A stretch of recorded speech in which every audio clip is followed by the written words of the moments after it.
Salut, bienvenue sur Spamat, la chaîne qui te spamme de maths. Je suis Médéric Niot, professeur particulier de mathématiques depuis 2020 et vulgarisateur sur internet.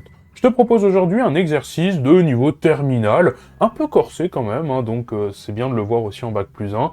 Montrer que la courbe d'une fonction polynomiale de degré pair admet toujours au moins une tangente horizontale. Ok, bon, il n'y a pas beaucoup de maths, là c'est que des phrases, c'est que du français, il va falloir traduire ça évidemment en mathématiques. C'est quoi une fonction polynomiale? C'est quoi le degré pair? C'est quoi une tangente? C'est quoi une tangente horizontale? Va falloir évidemment traduire un petit peu tout ça. On va faire les choses un peu dans le désordre. Je te propose de commencer par traduire ce que c'est qu'une tangente horizontale. Tu connais les histoires de tangente, étant donné une fonction dérivable, tu sais exprimer la tangente en un point A de cette fonction. Alors, je vais l'écrire, l'équation de la tangente, donc ça normalement tu le connais, c'est censé être acquis. C'est y égale f' de a, facteur de x moins a, plus f de a. D'accord, je vais l'écrire. Hop, ça c'est l'équation de la tangente en la courbe, en le point A d'une courbe d'une certaine fonction f dérivable. D'accord, qu'est-ce que ça veut dire? Bon, ça représente quoi quand même cette équation de tangente? Ça représente quand même nettement une fonction affine, a priori. Bah oui, si je développe, regarde, je vais avoir du f' de a de x, et ensuite le reste, je vais le mettre d'un côté, je vais écrire plus, entre parenthèses, le f de a et le moins f' de a fois a. On remarque qu'on a bien une fonction affine, avec ici du x, et puis ici du coefficient constant, c'est constant par rapport à x. Le coefficient devant le x, c'est ce qu'on va appeler le coefficient directeur de la droite, puisqu'une fonction affine est représentée par une droite, et ce qui est représenté à droite, le coefficient constant, ça va être l'ordonnée à l'origine. Évidemment, ce qui nous intéresse, c'est pas l'ordonnée à l'origine, ça on s'en fiche. Ce qui va nous intéresser, c'est le coefficient directeur de la droite ici, ce sera f' de a. Pourquoi? Ben, parce que ça veut dire quoi, tangente horizontale? Le fait qu'une droite est horizontale, ça veut dire que justement son coefficient directeur vaut 0, bubule. Donc il va falloir travailler sur ce coefficient directeur et montrer en tout cas qu'il existe un certain a qui vérifie f' de a égale 0, tout simplement. Quand on a f' de a égale 0, on a en fait une fonction affine, mais de coefficient directeur nul, donc finalement le x s'en va, il est absorbé par le 0, il reste juste un coefficient constant, on a juste une fonction constante. Fonction constante, c'est bien représenté par une droite parfaitement horizontale. Donc voilà. Ça, déjà, c'est pas mal, on a déjà un petit travail qui est fait sur ces histoires de tangentes. Maintenant, il va falloir travailler un peu sur le reste. Fonction polynomiale de degré pair. Bon. C'est quoi une fonction polynomiale? Une fonction polynomiale, c'est une fonction qui va s'écrire sous la forme f de x égale x puissance, je sais pas, je vais donner un exemple, je vais écrire x puissance 8, moins 3 x puissance 7, plus 14 x puissance 3, par exemple, on n'est pas obligé de mettre toutes les puissances, moins 8x plus 2. Hop, voilà une fonction polynomiale. Quel est son degré à cette fonction polynomiale? Son degré à cette fonction polynomiale, bien entendu, c'est 8. C'est la plus grande puissance de x qui apparaît dans l'expression. Alors, il faut faire super gaffe quand même, parce que en fait, techniquement, ce truc-là, il y a aussi du x puissance 9 qui est caché. Il y a aussi du x puissance 9. Et oui, je peux très bien écrire, c'est 0 x puissance 9 plus blablabla. Dans ce cas-là, c'est quoi cette fonction? C'est une fonction polynomiale de degré 9? Non. En fait, le degré, ce sera certes la puissance, la plus grande puissance de x, à condition que le coefficient devant soit non nul. Ici, évidemment, le coefficient devant x puissance 9 est nul. Donc ça ne compte pas, bien entendu. Donc le degré de cette fonction polynomiale, ce sera bien 8. Et donc de degré pair, c'est simplement, 8 c'est un nombre pair, alors que 7 c'est un nombre impair. Donc il va falloir travailler là-dessus. La courbe d'une fonction polynomiale, on connaît donc une courbe, on sait ce que c'est, fonction polynomiale, on sait ce que c'est, degré pair, on sait ce que c'est, admet au moins une tangente horizontale, on sait ce que c'est, il y a juste le au moins sur lequel il va falloir travailler, il faut qu'il y en ait au moins une, pas forcément exactement une, mais au moins une. Quel théorème tu connais sur ces histoires de « il existe au moins quelque chose », au moins une solution à un problème, au moins une solution à une équation? Normalement, tu le sais, ça doit te parler, c'est le fameux théorème des valeurs intermédiaires, qui est exactement sous cette forme, hein, étant donné une fonction f continue sur un certain intervalle, étant donné un y entre f de a, f de b, alors il existe au moins une solution à l'équation f de x égale y. Je vais pas le détailler ici, normalement tu connais le TVI, d'accord? C'est pas le corollaire qu'on utilise, hein, le corollaire nous donne, le théorème de la bijection, hein, nous donne l'unicité, l'existence et l'unicité de la solution. Là, on nous demande au moins une, il en existe au moins une, pas besoin d'unicité ici. Donc, a priori, il y aura peut-être du TVI qui va apparaître là-dedans. Eh ben, effectivement, en fait, c'est exactement ici que ça va apparaître, hein.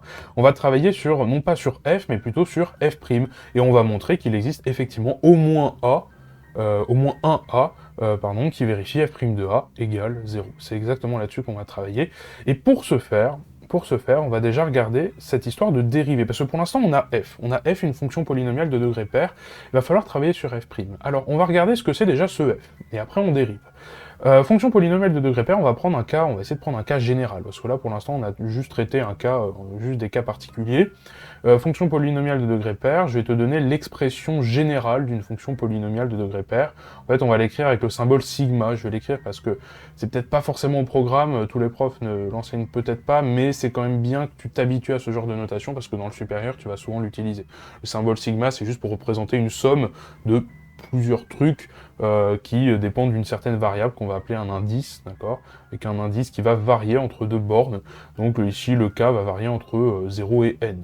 Et à l'intérieur, on va écrire simplement ce qu'on va sommer. Qu'est-ce qu'on va sommer? On va sommer évidemment les puissances x puissance, donc... alors j'avais mis x puissance 2k, non, peut-être pas. On va plutôt mettre ici du 2n, hein, ce sera plus pertinent.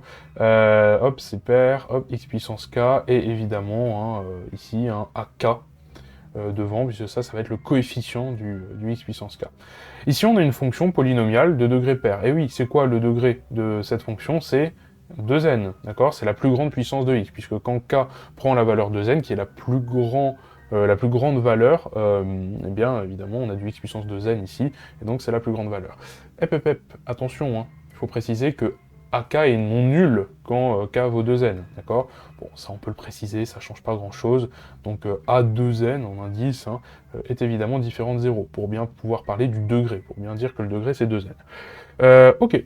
Bon, ce truc-là est de degré pair, pas de souci. On a bien caractérisé ici toutes nos fonctions polynomiales, de degré pair, pardon. Elles sont bien toutes sous cette forme-là. D'accord. Alors c'est quoi la dérivée maintenant de ce truc-là? C'est quoi f' de x? Hop, je descends un petit peu, je vais le faire ici. Bah, déjà, c'est la dérivée d'une somme. Tu sais que la dérivée d'une somme, dérivée de u plus v, c'est dérivée de u plus dérivée de v. Hein, u plus v prime, c'est u prime plus v prime. Donc finalement, comme on a une somme, c'est pas très grave, il suffit juste de développer le prime, développer la dérivée sur chacun des monômes ici. Hein. C'est-à-dire que f' de x, ce sera la somme pour k de 0 à 2n, on va voir ce qui se passe après, il y aura peut-être des choses à faire là-dedans. Alors, bon, les AK, on va voir ce qui se passe, mais qu'est-ce qui va se passer? On va multiplier par k, et puis on va avoir du x puissance k moins 1, d'accord? La puissance va à la fois se multiplier devant, et va descendre d'un cran hein, en exposant. Moi, ce que je te propose plutôt, dans un premier temps, c'est peut-être de traiter le cas de la fonction nulle. Est-ce que c'est vrai pour la fonction nulle? La fonction nulle, est-ce qu'elle est de degré pair? Bah, vraiment, hein, le degré de la fonction nulle, c'est plutôt moins l'infini, en général, hein, par convention. Bon, ça admet une tangente horizontale dans tous les cas, puisque c'est déjà de base une droite horizontale, hein, le graphe de la fonction nulle. Bon, fonction nulle, elle est traitée à part, je l'ai fait à l'oral. Fonction constante, là, ok, c'est cette fois-ci degré 0. Fonction constante, degré 0, donc degré pair. Ça admet une tangente horizontale aussi, parce que la courbe de la fonction d'une fonction constante, de toute façon, c'est déjà une droite horizontale. Donc, ça y est, c'est traité aussi. Quand k vaut 0, hein, le premier terme de la somme, on a du 0 moins 1, ça fait moins 1, ça fait x puissance moins 1, donc 1 sur x. Évidemment, 1 sur x, c'est pas défini quand x vaut 0. Donc, faut faire gaffe. Alors, c'est pas trop gênant, parce qu'en fait, on se rend compte que quand k vaut 0, il y a tout qui s'annule, vu que on a du k égale 0 ici, 0 fois n'importe quoi, ça fait 0. Donc en réalité, le premier terme de la somme est nul, donc on n'en a pas besoin. 0 plus n'importe quoi, ça reste le même n'importe quoi, donc on peut commencer à partir de k égale 1, ça reste cohérent, ça reste la même chose, hein, ça reste tout à fait pertinent. Et là voilà, on a une bonne définition maintenant de la dérivée de f, d'accord, f' de x, maintenant c'est bien égal à ceci. Comment on va pouvoir conclure ce truc-là? Bon, en réalité, maintenant il va falloir juste regarder du côté du degré peut-être de cette dérivée. C'est quoi le degré là de f'? C'est quoi son degré? Alors, on est tenté de dire, bah c'est 2n, vu que la somme va jusqu'à 2n. Ouais, mais attention, hein, la puissance de x, elle décroît de 1 quand même, hein, donc ça serait plutôt 2n moins 1. Et en effet, le degré de f', c'est plutôt 2n moins 1. On va l'écrire, deg de f', c'est 2n moins 1. Et donc, très important, là où 2n c'était pair, 2n moins 1, ça devient impair. Et oui, la dérivée d'une fonction polynomiale de degré pair devient impair. Et ça, c'est super important. Bon, qu'est-ce qu'on va pouvoir faire de tout ça? Bah en fait, il suffit juste de regarder ce qu'on voulait, c'est-à-dire ici, hein, regarder s'il existe un certain a qui vérifie f' de a égale 0. Est-ce que le fait d'avoir une fonction polynomiale de degré impair, est-ce que ça nous permet de conclure? Bah, on va regarder cette expression-là de f', et on va regarder si on peut pas en déduire quelque chose, peut-être à l'aide du théorème des valeurs intermédiaires. En réalité, oui, on va pouvoir, tu le verras, hein, en déduire quelque chose même assez facilement, en regardant en réalité les limites. On va traiter les limites un peu de tout ça, la limite en moins l'infini, limite en plus l'infini, et puis ça va nous permettre en fait de conclure en réalité assez facilement, puisque tu le verras, on aura d'un côté des négatifs, de l'autre des positifs, et donc ça voudra dire par le TVI que ça passera au moins une fois par 0, puisque les fonctions polynomiales de toute façon sont continues. Juste avant, je te propose de faire un petit changement de variable très rapide, c'est pas forcément obligatoire ce que je vais faire, mais on va le faire, ce sera plus joli. Je vais tout descendre de 1, les indices, on va commencer à k égale 0, et puis on va aller jusqu'à 2n moins 1, et puis ici on va compenser, hein, donc on aura du ak plus 1, k plus 1 ici, et puis ici x puissance k moins 1 plus 1, c'est-à-dire x puissance k, voilà. C'est pas forcément obligatoire, c'est juste pour que ce soit plus clair qu'on a bien un polynôme, une fonction polynomiale de degré 2n moins 1, de degré impair. Je trouve que écrit comme ça, c'est quand même plus clair, c'est quand même plus joli. Pourquoi là, comme ça, tout de suite, on peut pas étudier forcément les limites? Pour une raison très simple. Bon, la limite en plus l'infini, elle est assez simple, en réalité. Limite en plus l'infini, ce truc-là tend vers plus l'infini, quelle que soit la puissance de k, que ce soit du 2n-1, 2n, du 0, 1, 2, 3, quelle que soit la puissance, quel que soit le k ici, x puissance k va tendre vers plus l'infini. Mais déjà là, on a un problème parce que AK-1, on connaît pas, hein. C'est des coefficients quelconques, certains sont positifs, d'autres sont négatifs. Je vais te prendre un exemple très simple, hein. Juste x cube moins x carré. Ici, le a devant le x cube, il vaut 1, par contre devant le x carré, il vaut moins 1, parce qu'on a un moins. Et là, déjà, rien que là, c'est pas évident, ça tend vers quoi en plus l'infini? C'est une forme indéterminée, ça tend vers plus l'infini, ça tend vers moins l'infini. Ou alors on peut voir ça comme ça tend vers plus l'infini, et donc on a la forme l'infini moins l'infini. Ça, c'est une forme indéterminée. Bon, tu sais lever les indéterminés normalement, évidemment, pour lever l'indéterminé, on va factoriser, bien entendu. Alors là, on va factoriser par quoi? Bon, alors il y a le choix, on peut essayer de factoriser par x carré, ça fait x carré facteur de x moins 1. Est-ce que ça permet de conclure? Oui, parce que ça tend vers plus l'infini, ça vers plus l'infini. Là, ça conclut, mais en fait, dans le cas général, ça va pas forcément toujours marcher. En général, ce qu'on va faire, alors pourquoi ça va pas toujours marcher? Tout simplement parce que souvent, on va avoir des coefficients constants qui vont un peu gêner. En fait, en général, pour traiter vraiment le cas général, on va factoriser par le terme de plus haut degré. On va factoriser par x cube. Ce truc-là, ce sera x cube facteur de 1 moins. Et là, qu'est-ce qui reste? Eh ben, x2 sur x cube, tout simplement. Et ça, x2 sur x cube, ça fait donc 1 sur x. Évidemment, ceci marche à condition que x soit non nul. Sauf qu'en fait, on regarde les limites en l'infini, en plus l'infini, en moins l'infini. Donc évidemment, tout ceci va fonctionner quoi qu'il arrive, hein, quand on regarde des grands nombres, en positif ou en négatif, quand on s'éloigne de 0, donc sur R étoile. D'accord? Donc c'est pas gênant de ne pas pouvoir traiter le cas où x vaut 0, c'est pas forcément gênant. Toujours est-il qu'on comprend un peu la méthode qu'on va devoir utiliser ici, et on va le faire en fait sur les fonctions polynomiales ici de degré impair. C'est parti, traitons ce cas-là directement. Alors, allons-y, ça va donner quoi si on factorise donc par simplement le plus grand terme de plus grand degré, hein, de plus haut degré. Ça va donner du A 2n-1 plus 1, donc A 2n. Ici, on va avoir du 2n-1 plus 1, donc fois 2n, tout simplement, fois ce truc-là, donc x puissance 2n moins 1. Ça, c'est le terme de plus grand degré. Bien entendu, ce que je fais, j'ai le droit de le faire par une propriété de la somme, hein, c'est la linéarité de la somme. J'ai le droit de le faire, j'ai le droit de passer des coefficients à l'intérieur ou à l'extérieur de la somme, on a le droit de faire ça, évidemment. Donc, je divise évidemment par tout ce par quoi j'ai multiplié. Bon, est-ce que j'ai divisé à un moment donné par 0? Il est vrai que j'ai pas précisé que n était non nul. J'ai précisé que A2n était non nul. Ça, je l'ai dit parce que pour avoir le degré pair au début, hein, vraiment le degré 2n, on a dit, voilà, on a précisé A2n non nul, c'est important. Par contre, 2n, bon, n, j'ai pas précisé qu'il était non nul. En revanche, j'ai quand même traité le cas de la fonction nulle et des fonctions constantes. Je l'ai dit à l'oral, je l'ai fait à l'oral, j'ai dit, pour les fonctions constantes, ça marche. Fonction constante, c'est les cas où justement n vaut 0. Donc là, on va supposer que n est non nul, d'accord, parce qu'on a traité le cas où n était nul. Donc pour n non nul, ce truc-là fonctionne. À nouveau, ça marche à condition que x soit non nul cette fois-ci, mais on fait tout sur R étoile. Pourquoi? Parce qu'à nouveau, je le répète, hein, mais on va faire tendre le x vers moins l'infini plus l'infini, donc on se fiche de regarder ce qui se passe autour de 0.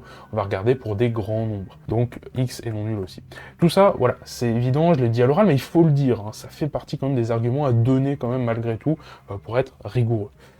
Ok, on a ceci, et maintenant, qu'est-ce qu'on fait? Pour les x, eh ben, propriété sur les puissances. Ça fait du x puissance, eh bien, k moins 2n plus 1. Que déjà on a levé l'indéterminé ici. Eh ben, plus ou moins, en réalité, en fait, va falloir déjà faire une disjonction de cas. On va traiter le cas où A2n est, est positif, alors on va dire strictement positif, puisqu'on sait qu'il est non nul. S'il est strictement positif, c'est quoi la limite de f' de x, donc quand x tend vers plus l'infini? Ça, pour rappel, tout ça c'est f' de x, hein, je le rappelle, mais tout ça c'est f' de x. Ok, c'est quoi la limite de cette grande parenthèse, là, de cette somme? Pas évident, hein, donc par rapport à x, bon, ça c'est constant, parce qu'il n'y a pas de x, il y a du k, il y a du n, mais il n'y a pas de x, donc c'est constant par rapport à x. Là, par contre, x puissance k moins 2n plus 1, c'est quoi le plus grand k qu'on puisse avoir? Bah, c'est 2n moins 1, 2n moins 1 moins 2n plus 1, ah, ça fait 0.